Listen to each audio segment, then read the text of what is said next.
Hello అనితిక గారు. So first of all congratulations. Thank you so cinema much. చాలా బాగుంది. And cinema మొత్తంలో ఆ కాశీ ఫైట్ ఏమైతే ఉందో అదైతే బాగా, సో ఏంటి అంటే బేసిక్గా యాజ్ ఏ గర్ల్ అయి ఉండి సో అబ్బాయిలతో ఫైట్ చేయడం కొంచెం కష్టమే, బట్ ఎలా కష్టపడ్డారు, సో దాని గురించి ఏమైనా చెప్తారా? మనం ఆ ఫైట్ కోసం చాలా రిహర్సల్ చేసాం, 3-4 months రిహర్సల్ చేసావు. అది తర్వాత కూడా ఆ ఫైట్ సీక్వెన్స్ అన్నీ మనం రిహర్సల్ చేసావు. సో చాలా రిహర్సల్ హ్యాపెండ్ అండ్ చాలా కష్టపడ్డావు. కానీ yeah and I also have that background కూడా.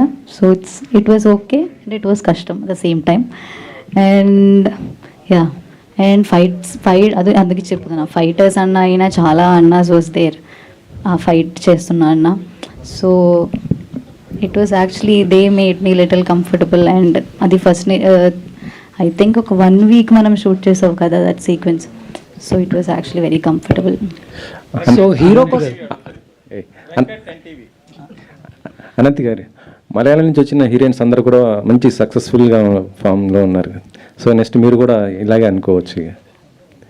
నమ్ముతున్నాను నేను. నెక్స్ట్ మరి తెలుగేనా మళ్ళీ ఇంకోటి మూవీ ఎట్లా ప్లానింగ్? మలయాళం చేయలేదు ఇప్పటి వరకు. మేబీ ఉండొచ్చు, మేబీ ఉండకపోవచ్చు. అండ్ తెలుగు కొంచెం మెల్లగా మంచి. తెలుగు చాలా స్పష్టంగా మాట్లాడుతున్నారు. మేము ఫస్ట్ టైం తెలుగు అమ్మాయి అనుకున్నాం. Thank you so much. Actually all credits to my Aedes. Ananthika గారు, మ్యామ్ ఇక్కడ madam first of all congrats madam, cinema చాలా బాగుంది. Thank you so much. Ma'am సినిమాలో ఒక 2-3 మెసేజెస్ అయితే ఇవ్వడం జరిగింది మేడం.